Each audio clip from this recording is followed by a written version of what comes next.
उत्तर प्रदेश के मऊ जनपद में समाजवादी पार्टी के घोसी लोकसभा के प्रत्याशी राजीव राय ने एक बार फिर से सुभाषपा के राष्ट्रीय अध्यक्ष ओम प्रकाश राजभर पर हमला बोला है। राजीव राय ने ओम प्रकाश राजभर को मनोरंजन मंत्री करार दिया है। वहीं ओम प्रकाश राजभर ने गाय की तरह राजीव राय को छान पगाह में बांधकर छोड़ने के बयान पर पलटवार करते हुए राजीव राय ने कहा है कि ओम प्रकाश राजभर को बकबकाइटिस नाम की बीमारी हो गई है। बेचारे ओम प्रकाश राजभर काफ़ी दिनों से बीमार चल रहे हैं। तो हमारे मनोरंजन मंत्री जी कभी कहते हैं कि सांड है, कभी कहते हैं गाय हैं, कभी कहते हैं तोता है, कभी कहते हैं शेर हैं। तो अपने दोनों बच्चों को बांधे छाने कुटियाएँ, क्योंकि मैं तो इंसान का बच्चा हूँ ना, मुझे कैसे कोई बांध सकता है। और बीमार हैं, जब बीमारी बढ़ जाती है ज़्यादा ना तो आदमी उल्टा सीधा बोलने लगता है। एक बकबकाइटिस बीमारी होती है। माननीय ओम प्रकाश राजभर जी बकबकाइटिस नाम की बीमारी से ग्रस्त हैं और इनका बड़बोलापन सब आप लोग जानते हैं। मैं माननीय मुख्यमंत्री जी से अनुरोध करूँगा, जिस आदमी के ज़ुबान पर लगाम नहीं हो, जिस आदमी कब किसको गाली दे देंगे, कब किसको कुछ बोल देंगे, उल्टा सीधा बोलना, कभी आज कुछ बोलना, कभी कल कुछ बोलना, ऐसे व्यक्ति को इतने महत्वपूर्ण पद पर रहने के बजाय मनोरंजन मंत्री का पोर्टफोलियो दे दें। वो घूम घूम मनोरंजन करते रहेंगे। सर, एनडीए प्रत्याशी जो अरविंद राजभर हैं कह रहे हैं कि जो सरकार थी सपा की लगातार 3 बार, लेकिन कुछ काम नहीं हुआ। घोसी में मैं सांसद बनूंगा तो मिनी पीजीआई बनवाऊंगा। 7 साल से किसकी सरकार है? 3 बार नहीं 7। हाँ जी, जो भी बता दीजिएगा, पत्रकार किस लिए हैं? यहाँ तो गवाह रहे हैं ना। बता दीजिएगा जो भी कुछ यहाँ दिख रहा है सपा सरकार का ही दिख रहा है। स्टेडियम में जितना काम हुआ वहाँ राजीव राय का बोर्ड लगा हुआ है। जिस 4 लेन सड़क से आजमगढ़ से लौट यहाँ आते हैं वो राजीव राय का बनवाया हुआ है। जिस बहादुरगंज वाली सड़क से आते हैं वो भी हमारे लेटर हेड पर बना हुआ है। और जिन सड़कों पर जाते हैं वो हमने ही बनवाया था। ये और बात है कि उनके सरकार में उसका रिपेयरिंग तक नहीं हो पाया। अब मुझे नहीं पता कि अब किस नशे में सत्ता का नशा है या कुछ और है। वो बोल रहे हैं कि सपा ने सरकार नहीं किया। 7 साल से यहाँ, 10 साल से केंद्र में सरकार है। जवाबदेही समझ। और आप पत्रकार भाइयों से एक शिकायत है, बुरा न मानो तो कहूँ, जब आप सवाल करते हैं राजीव राय से या किसी से कि आपको घोसी वोट क्यों दे, तो वो सवाल होने लगता है कि घोसी विपक्ष में ने क्या काम किया है, विपक्ष का काम बताइए, विपक्ष को जनता वोट क्यों दे। तो आप पूछ नहीं सकते कि सरकार आपकी है, क्यों मुँह में दही जम जाता है? बताएं, याद नहीं दिला सकते। जब कहते हैं कि सड़कें टूटी, मैं सुन रहा था सड़कें सारी टूटी हुई है, तो उनको आप लोग याद दिला देते कि उसी समय की सड़कें बनी हुई है। आप 7 साल से आपकी सरकार है, 10 साल सोए है, किस चिर निद्रा में सोए हैं, किस अहंकार में सोए हैं? साल में 365 दिन होते हैं, 300 दिन आप बाहर रहते हैं और 65 दिन कहाँ रहेंगे, ये उनका कहना है। मुझे भी कहना, अपनी चिंता करें। बलिया से लड़े, वहाँ से भाग गए, बनारस से लड़े, वहाँ से भाग के आ गए। 14 साल से राजीव राय यहीं हैं। राजीव राय जब वो कहीं नहीं थे, आप उनसे पूछे कि कोरोना में कहाँ थे, महामारी में कहाँ थे, लॉकडाउन में कहाँ थे, ट्रेन की दुर्घटना हुई थी कहाँ थे, बच्चे अनाथ हो रहे कहाँ थे, आपके समाज के बच्चे विदेशों में फंसे हुए थे कहाँ थे, आपके समाज के बच्चे अनाथ हो गए कहाँ थे, आपके समाज के बच्चे अफ्रीका में मरे हुए थे कहाँ थे, बाढ़ में कहाँ थे, कटान में कहाँ थे? आप लोग सवाल नहीं करते हो। आप लोग सवाल नहीं करते तो ऐसे लोगों का हौसला बढ़ता जाता है। मैं ये पूछ रहा हूँ कि मैं 365 दिनों में कितना दिन रहता हूँ, ये पत्रकार साथी भी जानते हैं कि कितना दिन रहता हूँ। किसी भी नेता सांसद से सबसे ज़्यादा समय यहाँ दिया हूँ, उसकी ज़रूरत नहीं है। छापा मऊ में पड़ा था, कहीं और नहीं पड़ा था।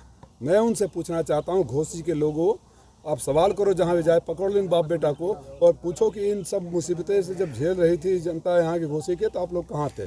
7 साल से विधायक हैं, 2 बार मंत्री रहे।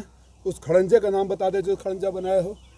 अरे यार, बड़ी बड़ी बात है। कह रहे हैं कि हम सेटिंग कर दिए समाजवादी पार्टी के प्रत्याशी का, आपको भी टिकट हारेंगे। आपकी सेटिंग होती है। मैंने थोड़ी देर बोला ना, विनाश काले विपरीत बुद्धि मनोरंजन मंत्री हैं, बकबकाइटिस नाम की बीमारी से ग्रस्त है। अपने बेटे की सेटिंग करने पहले गए बलिया बांसडी, सेटिंग नहीं हुई भाजपा के साथ, तो हमारे साथ आ गए। बनारस में सेटिंग करने गए, सेटिंग नहीं हुआ, तो अब छड़ी पर सेटिंग करने यहाँ आ गए हैं। तो पहले अपने बच्चों की सेटिंग कर ले, फिर बाद में कभी बसपा का सेटिंग करते हैं, कभी सपा का सेटिंग करते हैं। उनसे उनके बच्चे सेट तो हो ही नहीं पा रहे हैं, किसी और की सेटिंग क्या करेंगे? बीमारी से ग्रस्त है, उनको कौन से इलाज की आवश्यकता है? उनको मानसिक शांति चाहिए। मुझे तो लगता है कि कैबिनेट का बोझ संभाल नहीं पाएंगे। एक चुनाव के बोझ में इतने भग गए हैं कि कुछ भी बोलने लगते हैं। कुछ भी जनता ने जवाब दिया ना, समाजवादी पार्टी की सरकार बन सकती है। लड़के ने बोले हाँ बन सकती है। बोल दिया ना। तो उनको मानसिक शांति की ज़रूरत है। एक चुनाव का तनाव में इतना उल्टा सीधा बोल रहे हैं। मान लीजिए मंत्रालय में तो अच्छा हुआ कि आचार संहिता लग गया, काम करने का बोझ हो गया, पता नहीं क्या करेंगे वो। इसलिए बाबा को फिर सलाह दे रहा हूँ। कह रहे हैं कि 1 हफ्ता में मैंने माहौल थोड़ा सा बना दिया, इतना माहौल बना दूंगा कि जमानत जब्त हो जाएगी। 20 तारीख को वो बंगलोर चले जाएंगे सीधे फ्लाइट पकड़ के। अच्छा, बबुआ कहाँ जाएंगे? मैं तो यही था, 14 से चुनाव लड़ा, हारा यही था। 19 में चुनाव नहीं लड़ा, यही था। उनके बलिया से बनारस गए, बनारस से घोषे, घोषे से कहाँ जाएंगे ये पूछने लगते। आप पत्रकार साथी बहुत बदमाश हो, ये भी दिखाना। एनडीए प्रत्याशी ने मन से कहा है कि उनके पिता की जो शक्ल है वो डॉक्टर भीमराव अम्बेडकर में मिलती है। तो किसने बोला है? अरविंद राजभर ने मंच से कल। एक दिन बोलेंगे मैं गांधी जी से मिलता जुलता हूँ। वो गांधी की छड़ी पता है, गांधी की छड़ी है, वो गांधी की छड़ी है, वो भीमराव अम्बेडकर हैं। अब देखिए किसी दिन मोदी भी बन जाएंगे, जोगी बन जाएंगे। कांसी राम के वो चेला है। अच्छा ये बताइए, मुझे खाली ये पूछ लीजिए कि 5 तारीख को कौन कौन सी गाली भाजपा के कार्यकर्ताओं को दोगे? मैं भारतीय जनता पार्टी के कार्यकर्ताओं को कहना चाहता हूँ कि आप इस व्यक्ति ने आपकी माँ बहन को गालियाँ दिया था, आपको जूते मारने की बात किया था। 5 तारीख को ये व्यक्ति फिर आपकी माँ बहन की गाली देगा और आपको जूते मारने की बात करेगा। 1 तारीख को इनका स्वागत कैसे करना है आप फैसला कर लें। ये कह रहे हैं कि दुबई के ठेकेदार है, बेंगलोर में रहते हैं। बोलेंगे समझ, सहानुभूति रखो, सिंपैथी है उनसे। बकाइटिस नाम का डिक्शनरी में खोजे कौन सी बीमारी होती है, और धीरे धीरे जानते हो। अगर आप भेजने की सलाह देंगे क्या? नहीं, वो तो सलाह, उनके 2 बच्चे हैं, मुख्यमंत्री जी हैं, वो सब सलाह। वो बोलते हैं कि मोदी योगी से भीख नहीं मंगवा दिया तो ये कर लूँगा, मोदी योगी को नहीं भेजूंगा तो ये कर लूँगा। ये सब भाषा मैं नहीं बोलता हूँ, ये मेरे अपने वो हैं। बस ये बोलूँगा कि माननीय ओम प्रकाश राजभर जी मनोरंजन अच्छा कर लेते हैं, सीरियस होइए। अब आपकी बातों पर लोग हंसते हैं, आपका मजाक उड़ाते हैं, आपका माखौल उड़ाते हैं, ये आपको भी पता होगा। और कभी बसपा को सेट करते हो, कभी भाजपा को सेट करते हो। आपके बच्चे तो आपसे सेट ही नहीं हो रहे हैं, बेचारों को लेकर यहाँ बलिया, बनारस, घोसी या बगला पता नहीं कहाँ बना रहे होंगे। लिख लीजिए, फिर बोल रहा हूँ, मैं कहीं नहीं जाऊँगा, आखिरी सांस तक इसी धरती पर रहूँगा। लेकिन 5 तारीख को ये खूब गाली देंगे भारतीय जनता पार्टी के कार्यकर्ताओं, नेताओं को, माँ बहनों से नवाजेंगे और यहाँ से भागेंगे। और बाद में जोगी जी वहाँ से भगाएंगे। यही ना, जोगी जी को तो भीख का कटोरा मंगवा रहे थे। ये सवाल क्यों नहीं करते जो हमारे बारे में बोलते? आप तो जोगी जी का भीख का कटोरा मंगवा रहे थे, घंटी बजवा रहे थे, महेंद्र पांडे को माँ बहन की गाली दे रहे थे, कार्यकर्ताओं को जूते मारने की बात कर रहे। यहाँ क्या कर रहे हो आप? अरविंद राजभर हर जगह जा रहे हैं, कर रहे हैं कि हमारे बाबूजी ठीक नहीं है, हम लोग ठीक हैं। बाबा अपने बाबूजी को दोष दे रहे हैं, हम ठीक हैं। तो शेर ठीक नहीं है।